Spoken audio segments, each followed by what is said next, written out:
from the financial crisis maybe isn't bubble spotting as much as it is what are the key lessons, or kind of how do you fortify yourself so regardless of environment you're in a very strong position. And there are quite a number of them, I think, and you could see them, I think, also as a banker, that companies don't deal with all of these the same way. One, to me, that's absolutely imperative is you need to build your infrastructure before you need it. I mean, your financial controls, your metrics, all of the dashboards you need. And the metaphor that we used to use during the crisis is you wouldn't drive a car at 100 miles an hour with mud all over the dashboard. You shouldn't do that with your company as well. So you need to clear those away. I think that's an absolutely critical one.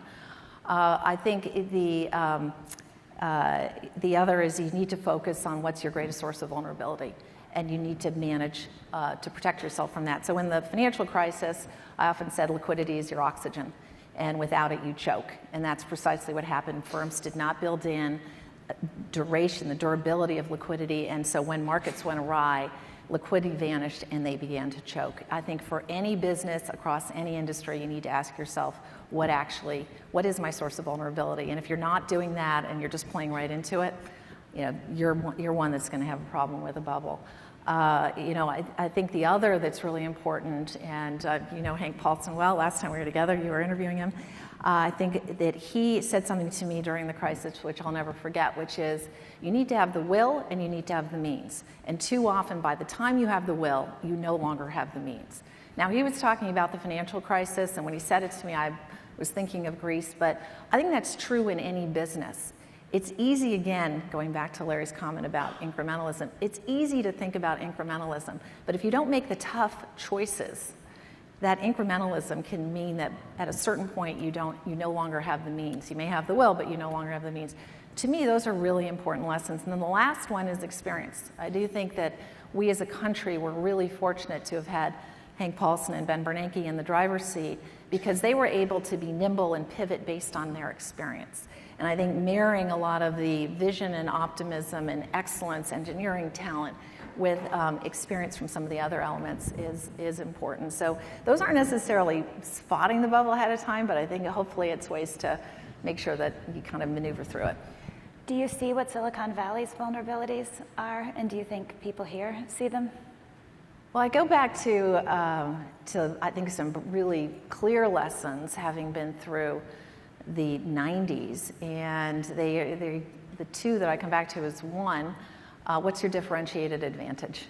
Truly, what's your differentiated competitive advantage? And in the 90s, as we all know now, too many companies looked at what they were doing as transformative when I think as we were looking at the opportunity to work with them, the reaction was, they look like an online catalog. This isn't transformative. So asking, again, what's truly transformative to me is one of the keys. How are you doing something that is really leapfrog? And the other is goes back to the financial model. How do you think about it? What are the metrics? How do you envision being able to fund through an extended period of time? Yeah. So the crisis revealed the impermanence of these seemingly fortress-like institutions from AIG to Lehman. Did living through that change your worldview in any fundamental way, to see large, seemingly impervious companies almost vanish overnight? The most staggering experience for me was AIG. And the reason was the speed with which it collapsed. If you turn back the clock, there were a series of events, and there was the very famous Lehman weekend. And I was down at the New York Fed and went home and got a call from someone who said, you need to come back down to the Fed. We need to work on AIG. AIG, this was a Sunday night, AIG will be out of money by Wednesday, out of liquidity by Wednesday, which I thought was an attempt at humor. We were all pretty tired then. I'm thinking this is not very funny. But it wasn't. It was the reality. And when I went back down there, what became very clear in the middle of the night from Monday going into Tuesday is they wouldn't make it to Wednesday, through Tuesday, let alone to Wednesday. And what was so staggering about that was how many people in this country would suffer as a result, individuals and small businesses, and never had a chance to see it coming. And that's where I came very much to that view. Liquidity is oxygen. If you're a financial institution, you've got to protect against that. And it says the same thing in other industries. We each have to ask ourselves, what's that vulnerability? Because the speed with which it happened, when things unravel, it was uncontrollable. There was no degrees of freedom. There was no ability to pivot or move because there was no time. And you have to buy yourself that time.